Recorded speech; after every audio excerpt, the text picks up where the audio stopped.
semana que no nos visitaba a nosotros por aquí. Está ocupado. Recuerda que la última vez anunciaron que iban a cometer un recurso contra la ley del partido. ¿En qué quedó de todo? partidos políticos. Bueno, en primer lugar, Miguel Ángel y Guillermo, estoy muy contento de estar con ustedes.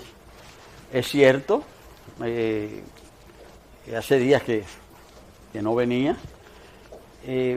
Justo después que los 9 partidos de oposición que estamos agrupados, ¿verdad?, en un bloque, presentamos una acción directa en inconstitucionalidad ante el Tribunal Constitucional. Pocos días después yo debí viajar a Nueva York a cumplir una serie de obligaciones. Pasé allá casi una semana y bueno, ya estoy de regreso y qué bueno que estoy con ustedes y con todas las personas que nos miran y nos escuchan en este momento, que son muchas, ¿verdad? Claro que sí. Claro que sí. Claro que sí. Bueno, ¿qué respuesta ustedes han tenido del depósito que ustedes hicieron ante la Junta Central Electoral objetando 10 artículos de la ley de partidos políticos que ustedes consideraban que es inconstitucional?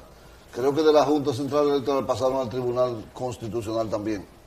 Hicieron el depósito también. Sí, bueno. En primer lugar, bueno hecho. En el momento en que se aprobó la ley de partidos, no solamente los partidos de oposición que rechazamos esa ley y otros sectores de la sociedad que la objetamos, quizás en ese momento no nos dimos cuenta de la gravedad del asunto. La opinión pública fue condicionada para que viera en la ley de partidos simplemente un instrumento del sector dominante del partido dominante, valga la precisión, para que el asunto se viera simplemente como un debate en torno a si se debían realizar primarias abiertas o no, o si debían ser abiertas o cerradas. Y la opinión pública de una forma u otra fue conducida a ver las cosas en esa dirección. Pero lo que estaba allí, lo que estaba en juego era mucho más que eso. Hay muchos otros aspectos que fueron introducidos en la ley de partido, algunos de manera discreta y otros abiertamente de contrabando, o sea, del último día. Y dentro de esos aspectos está el tema de la libertad de expresión. El director de uno de los más importantes diarios de la República Dominicana denunciaba ayer en Argentina, ante la conferencia de la Sociedad Interamericana de Prensa, que la libertad de prensa tenía 2 grandes amenazas en la República Dominicana y una de ellas precisamente era la ley de partidos. Por introducir la sanción penal por supuestos delitos de opinión definidos de manera absolutamente imprecisa y dejados a la libre interpretación de un juez. Pero ese es un aspecto. El otro aspecto es la organización de las elecciones, porque bajo pretexto de que había que regular a los partidos, se introdujeron en esa ley toda una serie de aspectos relacionados con la organización misma de las elecciones y no con los partidos. Y dentro de esos aspectos están, en primer lugar, todo el tema de las alianzas. Esa es una ley que ha sido montada, es decir, para impedir las alianzas. Ya está empezando a aparecer un asunto. En el momento en que se aprobó esa ley, que se aprobó, yo diría que por vamos a decir, por una debilidad que se manifestó dentro de la oposición, y esa debilidad llevó a la aprobación de la ley bajo la incorrecta justificación de que era mejor tener una mala ley a no tener ley. Pero cuando usted hace una ley que daña la sociedad, bueno, me parece evidente que era mejor no dañarla. Hoy ya están empezando a aparecer entre los sectores mismos que hicieron aprobar la ley, ya están apareciendo las opiniones en el sentido de que quizás cometimos un error. No es que quizás, es que fue un error, y fue un error grave. Y ese error grave nos ha llevado... Un error convertido en ley.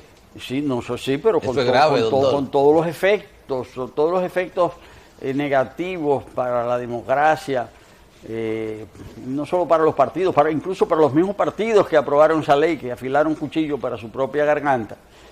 Por eso es que los partidos que seguimos agrupados en el bloque de oposición, estamos utilizando todos los recursos que la ley nos acuerda para demandar la nulidad de esa ley o de la mayor parte de los artículos de esa ley.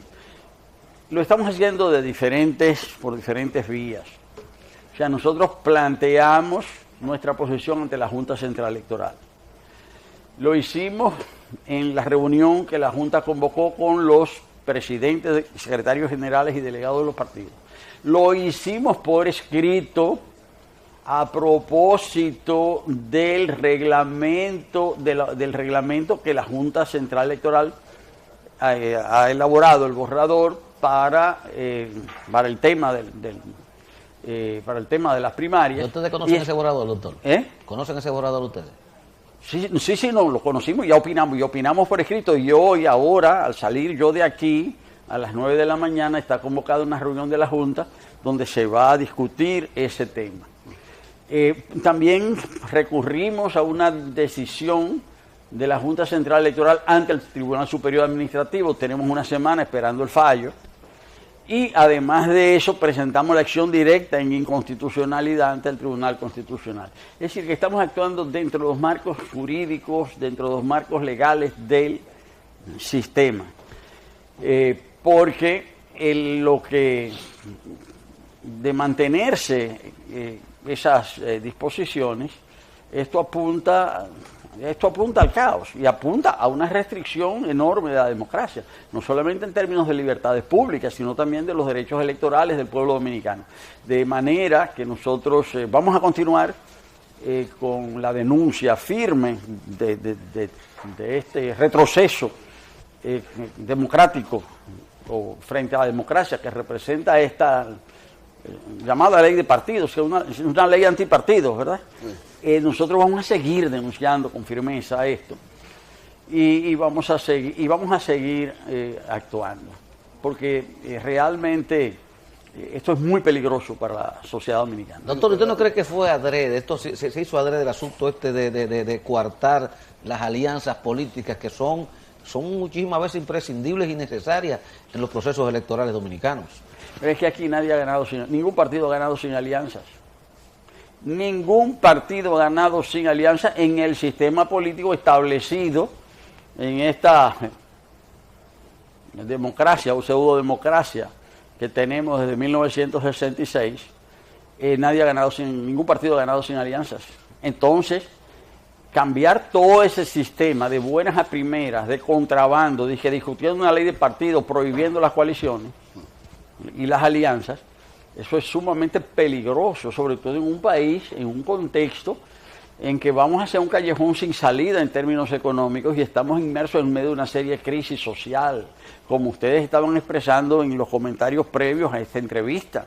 Ustedes lo que estaban describiendo es la descomposición social, o sea, la connivencia que hay entre sectores del crimen y del crimen organizado con estamentos del poder público. Y cuando una sociedad se encuentra con esos tres elementos de callejón sin salida en términos económicos, porque hacia ahí vamos en términos del endeudamiento, situación de degradación y descomposición social, y al mismo tiempo se le introduce a ese elemento elementos de crisis política, como los que consagra la ley antipartidos, pues están todos los ingredientes, ese cóctel tiene todos los ingredientes. Encima de eso una ley mordaza para que no se diga lo que ocurre. Es que ahí están todos los ingredientes para una crisis, y encima de eso la gente ya está respondiendo así. Las últimas encuestas,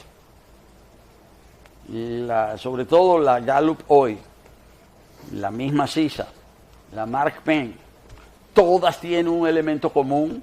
Y siempre se dice, bueno, que las encuestas, que no se puede confiar, que esto, que lo otro. Bueno, se pueden hacer los señalamientos metodológicos que se quieran, pero cuando todas las encuestas señalan el mismo elemento, hay que ponerles atención. La gente aquí está que no cree en la una y una. Hemos entrado en un momento de desconfianza profunda en el sistema político, en las instituciones y en los actores políticos. La gente no cree. Y entonces, doctor, si la gente no cree. Bueno, pues es lo que digo. Es lo que digo. Y las crisis son previsibles, pero a veces no se ven. Y voy a poner 2 ejemplos. Porque después que estalla la crisis, todo el mundo dijo, sí, que yo sabía que eso iba a suceder. El día que sucede, pero antes de que suceda, nadie ve nada. Voy a dar 2 ejemplos históricos. Uno lejano y uno cercano. El lejano.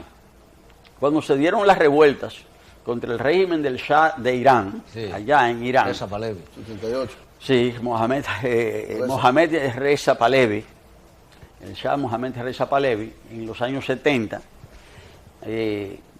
48 horas antes de la caída del sistema. Hay un informe famoso de la CIA, que la CIA le manda al presidente de los Estados Unidos y le dice, no hay ninguna posibilidad de que el régimen caiga. Y 48 horas después se fue abajo. Se fue todo abajo. Entonces ustedes me dirán, ¿es que la gente de la CIA es incompetente? No, son competentes. Es uno de los mejores servicios de inteligencia del planeta, de toda la historia de la humanidad. Entonces, ¿por qué se equivocan de esa manera? Es que los seres humanos a veces, o sea, por más investigadores que tengamos, por más informantes, por más calieses, por más analistas, es decir, hay cosas que no las queremos ver. Es decir, que nuestros propios prejuicios nos impiden ver las cosas. No lo vieron, pero hasta el sol de hoy está planteado el problema, y eso fue hace 40 años. Sí. Ahora, segundo caso, en 1997 vino aquí a la República Dominicana un excomandante, un excoronel venezolano, que estaba en campaña y no le hicieron caso, y el tipo estaba diciendo, pero ese hombre lo que está diciendo es disparate, ese tipo no tiene ninguna posibilidad. Él vino en septiembre y él no puntuaba en las encuestas, y en diciembre barrió. Después que pasó la cosa. Pero es inevitable porque la democracia venezolana era corrompida, tenían un pacto y eran todos corruptos. Después. Pero antes de que sucediera eso no se veía. Ahora, después que sucedió, todo el mundo sabía. ¿Usted cree que eso podía ser la situación de República Dominicana? Perfectamente, claro que sí, eso es lo que estoy diciendo. Eso es lo que estoy diciendo. Que aquí no sé qué, y la gente del gobierno está muy confortable, ellos están muy tranquilos, ellos están dentro del confort. Aquí no va a pasar nada, esto siempre ha sido así, aquí siempre se ha robado, aquí siempre ha habido impunidad, aquí nunca ha pasado nada. Aquí nunca ha pasado nada, y el día que pasa. Miren lo que está pasando en Haití. El pueblo de Haití está movilizado contra la corrupción.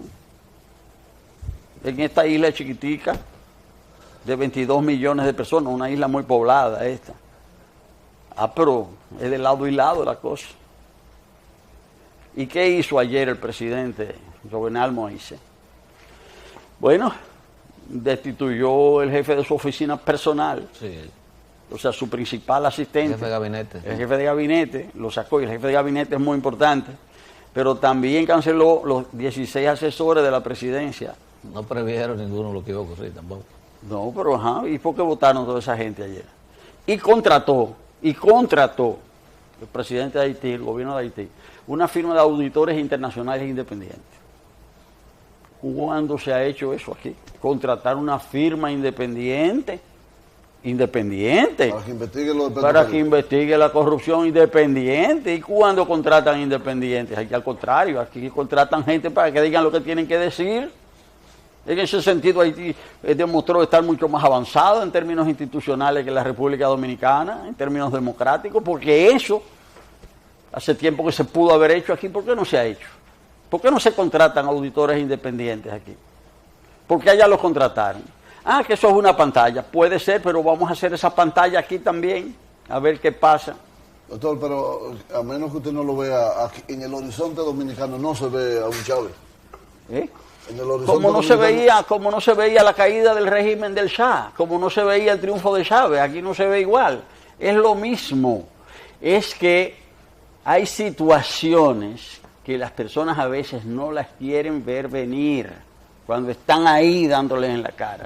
Doctor, ¿y usted no cree que hay una complicidad en todo esto que usted está planteando del liderazgo político nacional? Yo quiero, para que usted tome ese tiempecito, que disfrute también su café aquí también, porque Claro, pero claro no le que hemos dado sí, tiempo de sí, tomarse un cafecito. claro. Exactamente. Luego de la pausa, doctor, Sí, interesante cómo la no. entrevista. Disfrute Gracias, gracias. Continuamos, señores, con el doctor Max Puy. Estamos conversando sobre estos temas de política reciente en la República Dominicana, estos movimientos que se han dado. Y yo preguntaba al doctor, antes de irnos a la pausa, si en este estado de situación que le ha denunciado aquí y de las expectativas que hay de crisis política, social, con ribetes también económicos, no hay también una cuota de responsabilidad del liderazgo político nacional. Ciertamente, ciertamente.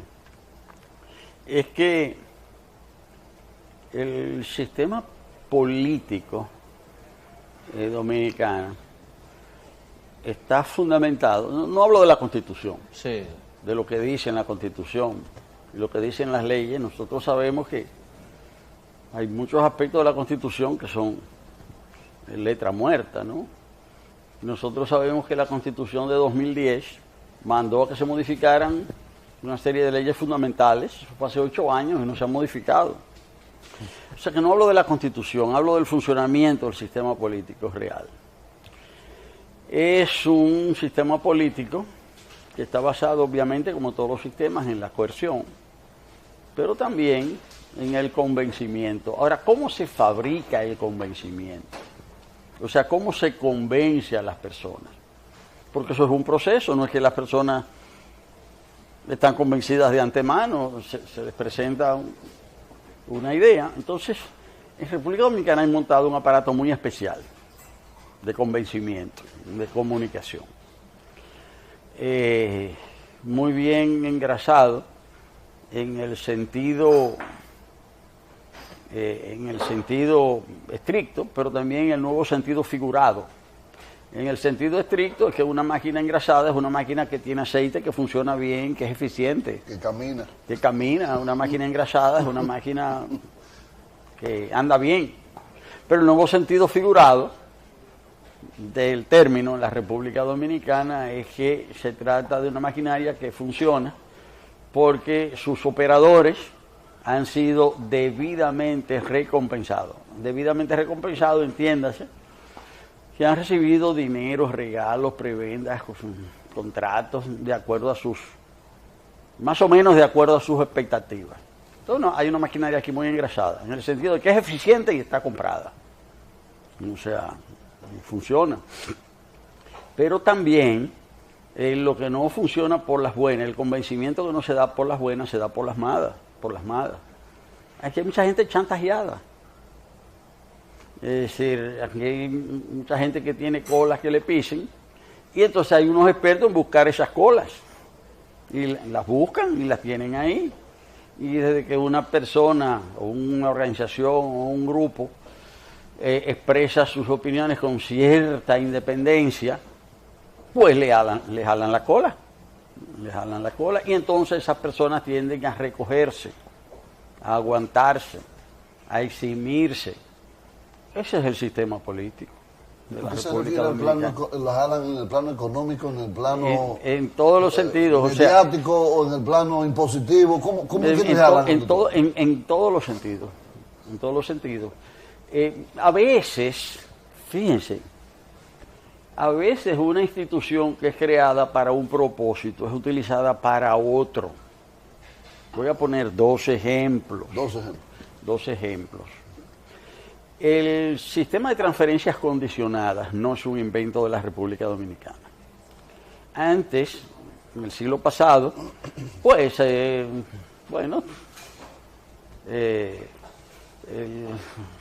presidente Balaguer con sus hermanas creó la Cruzada de Amor, y regalaban cosas y no sé qué, y después regalaban los juguetes en los días de Reyes frente a la casa del presidente Balaguer.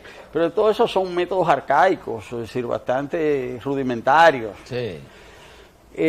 como la pobreza siguió creciendo y sigue creciendo en toda América Latina, entonces ya los grandes organismos internacionales definieron una política general. Eso no se podía resolver con la fundita, ya eso había que, ni siquiera con las cajitas. Había La que tarjeta. La tarjeta, y ya una cosa no, porque ahora es la bancarización. Las personas tienen que entrar en el sistema financiero. Y vamos a seguir dándole unos cheles a la gente, pero a través de los métodos modernos, es decir, tarjeta. Ahora es electrónico. Pero la misma cosa, la misma dependencia, el mismo asistencialismo, la misma degradación humana, pero electrónica. O sea, electrónica. Y controlando eso a través de un sistema con más de 20.000 colmados. Y a esos 20.000 colmados, el que no se pone en la línea y no aporta, lo sacan también. Porque ¿cuál es la principal venta de los colmados en la República Dominicana ahora mismo? La tarjeta, porque eso garantiza. Entonces aquí hay más de 20.000 colmados homologados, acreditados, y el que no se mantiene en la línea, lo sacan de mala manera. Entonces, esas personas, ¿qué hacen esa gente de los colmados?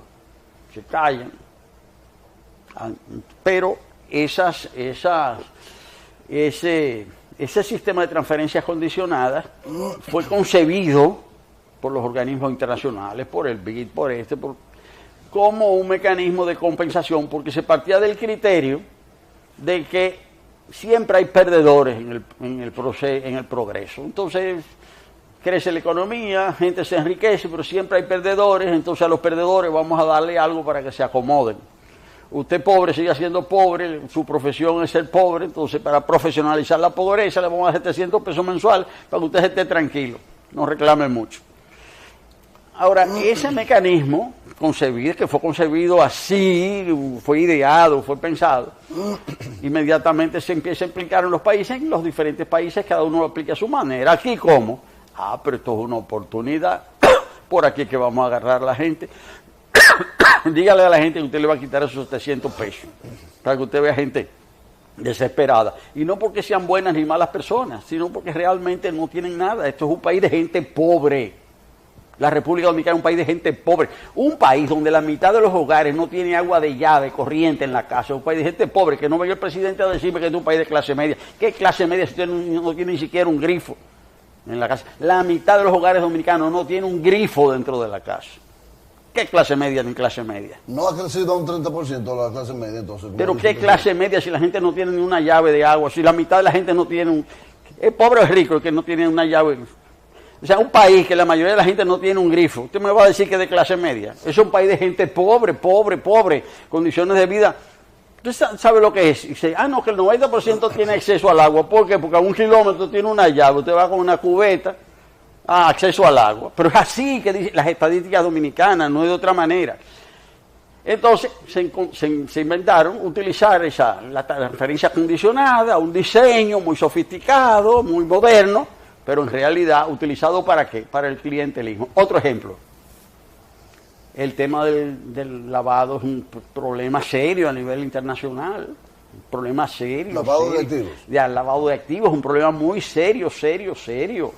Muy grave, todo el tema del dinero sucio, que está vinculado a toda una serie de otros problemas, al narcotráfico, al tráfico de personas, al tráfico de armas. O sea, es uno de los grandes problemas de la humanidad. Y entonces ha habido que diseñar algunos mecanismos para eso. Y dentro de esos mecanismos están los tratados o acuerdos de Basilea sobre el sistema financiero. Y se han ido diseñando una serie de disposiciones. Y se ha acordado que los países aprueben esas disposiciones tendentes a controlar el flujo del dinero, sobre todo el flujo de líquidos, o sea, para poder establecer ese control. Y a la República Dominicana, pues también, como a todos los países, le dijeron esto es lo que hay que aprobar. Aquí estuvieron mangoneando el asunto, que sí, que no, para finalmente lo aprobaron. Gafilat. ¿Eh? Gafilat. Sí, finalmente aprobaron el asunto, pero aquí descubrieron otra cosa. Bueno, ellos no querían aprobar eso, pero lo tuvieron que aprobar, porque si eso no se aprueba, eso crea problemas de confianza internacional, eso afecta a las inversiones, eso afecta a toda una serie de situaciones, afecta a los préstamos, afecta a las inversiones, ok, de mala gana, con retraso, pero lo aprobaron, pero después descubrieron, pero esto es muy bueno, porque con esto vamos a controlar a los empresarios. y con esto que vamos a agarrar a todo el mundo, con esto es que nosotros vamos a ejercer presión. ¿Usted cree que entonces esa ley de lavado se va a utilizar para la coerción contra... Se va. Se está. Se está. Pero además, y la DGI no es un instrumento político. ¿O ustedes creen? Bueno, no voy a decirlo así. Lo voy a decir de otra manera. Todo el que me está oyendo aquí sabe que la acción de la DGI es selectiva. Es selectiva. O sea, hay gente que no la molesta, aunque tenga sus cuentas bien enredadas, y hay otra gente que tiene sus cuentas limpias y le caen arriba hasta que le encuentran algo. Eso es así. O sea, no solo estoy preguntando a ustedes, lo estoy diciendo yo ante todo lo que nos están mirando. Así que eso funciona, eso es parte del sistema. Entonces eso, ¿es una forma de coerción? Claro que es una forma de coerción. ¿Y cómo la gente prueba eso? Bueno, en primer lugar, nadie se va a atrever a denunciarlo, porque a los que la deje y le cae arriba es porque tienen algo. Y el que tiene algo, lo primero que quiere es no perder lo poco, lo mucho que tiene. Eso es así. ¿Usted cree que esos mecanismos de coerción es lo que han limitado expresiones sociales contra el gobierno? Y vamos a poner un ejemplo, como usted ha puesto muchos ejemplos, el ejemplo de la Marcha Verde como que se ha replegado. No, pero por ejemplo, yo voy a poner una cosa simpaticísima. El otro día fui a una fiscalía, una señora, y eso fue reseñado por la prensa, a poner una querella contra un oficial de la policía, porque ella tenía un punto de droga y ella le estaba pagando una protección, y entonces el señor no cumplió el contrato y él dejó de ofrecerle la protección que él le había prometido de acuerdo al contrato que ellos habían establecido, y ella fue y le puso una querella. Y eso fue reseñado por la prensa nacional. Ahora, pero eso nos dice hasta dónde hemos llegado. Porque yo estoy seguro que esa señora no estaba haciendo un teatro, sino que sí que ella estaba convencida de que ella estaba haciendo algo normal. Digo, una actividad productiva normal. Bueno, sí, un contrato, una relación contractual. Es que aquí la distribución de drogas como que se ha socializado. Bueno, entonces... Es como una aceptación social. Entonces yo sostengo que esta situación permea todo el cuerpo social, lo daña. Todo esto al final se vuelve en una carcoma, ¿verdad? Póngale el nombre que ustedes quieran, una carcoma, una polilla, un cáncer que está haciendo metástasis en la sociedad. Todas esas maneras de decir las cosas dicen lo mismo. Es decir, que esto anda mal. O sea, que aquí hay un proceso de descomposición al que hay que ponerle coto. Y esto no se resuelve, el cáncer no se resuelve con aspirina. O sea, primero, no todos los cánceres se curan, pero hay una serie de cánceres que sí se pueden curar con un tratamiento de shock. Y entonces yo creo que para ciertas cosas en la República Dominicana se necesita un tratamiento de shock. Mire, ahorita a mí me llamó la atención que usted señalaba que en la ley de partido que se cuestiona, que usted dice que es una ley de antipartido, la califica, hay aspectos que tienen que ver con la organización de las elecciones, pero no se está conociendo en el Senado, una comisión bicameral en estos momentos. Tenía reunión, me parece que ayer, específicamente, la comisión bicameral que estudia la ley de régimen electoral. Ajá. Entonces, ¿cómo es que la ley de partidos tiene aspectos que tienen que ver con la organización del torneo electoral? Sí. Bueno, es que las personas que están discutiendo esa ley electoral son las mismas que aprobaron esa ley de partidos, de la que estamos hablando. ¿Y qué se puede esperar de esas personas? ¿Qué se puede esperar? ¿Y qué actitud se puede esperar de todos esos honorables legisladores? Yo pienso que desde ese punto de vista, si nosotros estamos realmente frente a un proceso de, como yo decía de descomposición en términos sociales, pero también hay un proceso de degradación política. O sea, porque los legisladores que tienen que hacer leyes, o sea, a veces ni leen las leyes. Ahora yo veo a muchísimos legisladores que si hay que leer la Biblia en la escuela, y ellos ni leen las leyes que aprueban. Ni leen las leyes que ellos aprueban. Y están diciendo que los otros tienen que leer. ¿Cómo podrá operar una ley, dos leyes que se pisan entre sí, doctor? ¿Usted No, es que...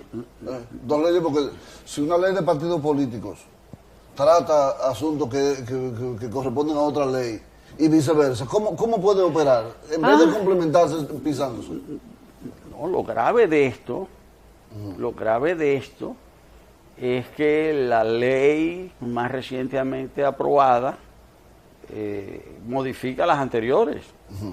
Aunque se haya utilizado la ley de partidos como vehículo, si se han introducido en esa ley cuestiones que no tienen que ver con la ley de partidos, eso es ley, a menos que uno logre demostrar que esa ley o esos aspectos de la ley son inconstitucionales.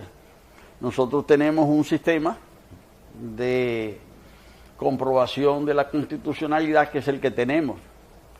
No digo ni que sea bueno ni que sea malo, es el que el país tiene ahora, después de la reforma constitucional del 2010. Y ante ese sistema existente es el que nosotros estamos reclamando. Pero la conclusión que se saca de lo que yo estoy diciendo, y no sé, lo voy a decir, pero está claro con todo lo que he dicho, Sí. es decir, es que realmente es un sistema muy, muy poco democrático y absolutamente manipulado por los intereses que realmente controlan el poder. Doctor, ¿está la oposición en la incapacidad de enfrentar un proyecto reeleccionista o le tienen mucho temor al hecho de que el presidente Danilo Medina se lance en la búsqueda de una aventura continuista? Pues yo creo que él ya se lanzó. ¿Usted cree que se lanzó? Está lanzado. Está lanzado, y si no estuviera lanzado no estuviera pasando todo lo que está sucediendo y no hubiese tantas expectativas con la reunión del próximo sábado del Comité Central del Partido Dominante. Allí lo que se va a discutir es el tema de la reelección. Aunque no se mencione la palabra reelección, ahí lo que se está discutiendo es el tema de la reelección. Si es abierta o es cerrada. Sí, ya a través de eso, porque ya se sabe. Que si es abierta es reelección. Bueno, esa es la posición, Sí. esa es la posición que ha defendido hasta ahora el abanderado de la reelección, el abanderado principal. ¿Y quién va a ser el abanderado principal? El abanderado es el que lleva la bandera, el que lleva la bandera es el que va a la cabeza, es el presidente de la República. Pero ¿quién está interesado en la reelección si no es el presidente? Si el presidente no estuviera en eso, no se estuviera hablando de eso. Hace tiempo que eso sucediera,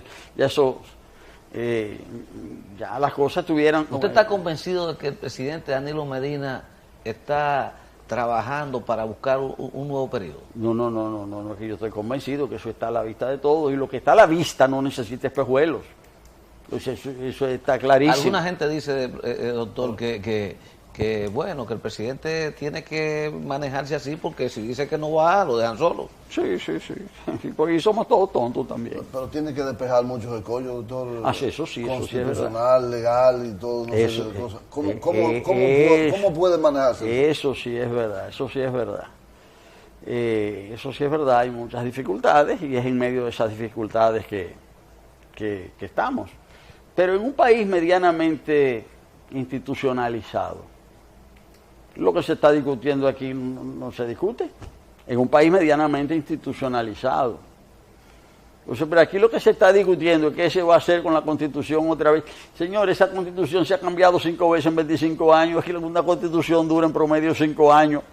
Teníamos una Constitución antes del 94. Estaba la Constitución del 66. La del 66. Estamos hablando de hace 25 años. Estamos hoy en el 2018. Hace 25 años estábamos en el 1993. 25 años, del 93. Sí, 25 años. 25 años, del 93 ahora, 25 años. En el 93 estaba en vigencia la Constitución del 66. Después tuvimos la Constitución del 94. Después tuvimos la Constitución del 2000, la de Hipólito. Sí, de 2002. 2002. Después tuvimos la Constitución del 2010. Después tuvimos la Constitución del 2015. Son 5, 25, entre 5, 5, da 5. La Constitución vive aquí 5 años promedio. ¿Y en qué país del mundo una Constitución se cambia cada 5 años? Y en cada, aquí, en cada modificación está el tema reelección. Claro que sí, siempre. Las 5 veces ha estado presente. Las 5 veces. Entonces ustedes me dirán, eso es institucionalidad. ¿Qué va a ser institucionalidad? Ustedes lo saben, todos los que nos están viendo lo saben, que eso no es ninguna institucionalidad. Eso es responder a los intereses que el grupo que está enquistado en el poder y está enquistado en el poder y no lo quiere soltar, porque a partir de ahí es que se enriquece y se quieren seguir enriqueciendo y no quieren que eso sea de otra manera. Y tienen sometido a todo el mundo en chantaje aquí. Esa es la verdad. Ese es el sistema. Bueno. Doctor, por si tanta gente se deja chantajear, entonces la sociedad anda mal. Depende, usted dice que lo chantajean es porque le jalan, Depende, jalan una cola. Pero, sí, pero es que fíjense, en todo sistema de dominación es una combinación. Hay una combinación de instituciones y de procedimientos. A veces el componente coerción es mayor y el componente convencimiento es menor. Trujillo. El componente coerción, represión, era dominante. Ahora el componente convencimiento es mayor. Y dentro del componente convencimiento, ahí es donde viene la dosificación. ¿Qué parte es convencimiento a través del aparato de condicionamiento comunicacional y qué parte es a través del chantaje? Todo eso es un problema de dosis. ¿Qué parte le corresponde a cada aspecto? Pero en todo sistema de dominación, en todo sistema en el mundo entero, hay esos diferentes componentes. Entonces, yo entiendo que hoy el componente corrupción, el componente impunidad, el componente chantaje es muy importante. Bueno. Gracias, doctor. Bueno, Un análisis sociológico, político de la situación actual en la República Dominicana. No se nos pierda. Sus intervenciones son interesantes. Yo me documento mucho y aprendo mucho también. Claro que sí. Me imagino que toda la teleaudiencia. Gracias, doctor Maspuy, presidente del Partido Alianza por la Democracia, estuvo con nosotros. Vámonos a la pausa y en breve estaremos con nuestro segundo invitado.